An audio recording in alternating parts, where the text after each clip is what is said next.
12 रबीउल अव्वल से मुताल्लिक एक सवाल, जरा सोचिए और फैसला कीजिए।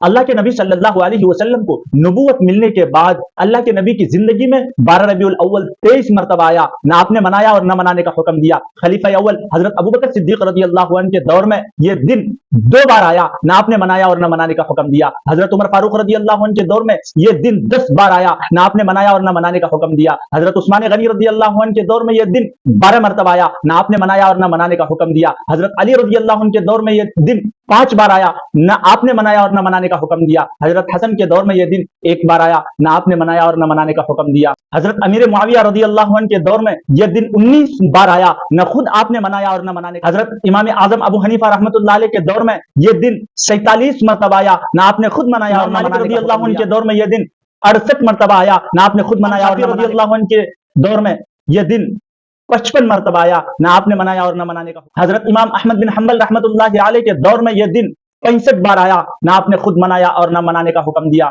हजरत शेख अब्दुल कादिर जिलानी रहमतुल्लाह अलैह के दौर में यह दिन 65 बार आया, ना आपने खुद मनाया और ना मनाने का हुक्म। हजरत बाबा फरीदुद्दीन बिन शकर रहमतुल्लाह अलैह के दौर में यह दिन 70 मरतबा आया, ना आपने खुद मनाया और ना मनाने का हुक्म दिया। ख्वाजा मोइनुद्दीन चिश्ती रहमतुल्लाह अलैह के दौर में 53 मरतबा यह दिन आया, ना आपने खुद मनाया और ना मनाने का हुक्म दिया। ख्वाजा कुतुबुद्दीन बख्तियार काकी रहमतुल्लाह अलैह के दौर में यह दिन 55 मरतबा आया, ना आपने खुद मनाया और ना मनाने। अली हजवेरी रहमतुल्लाह अलैह के दौर में यह दिन 62 मरतबा आया, ना आपने खुद मनाया और ना मनाने का। जरा आप खुद ही सोचिए और फैसला कीजिए कि यह दिन जश्न मनाना कैसा है। कमेंट में जरूर बताएं।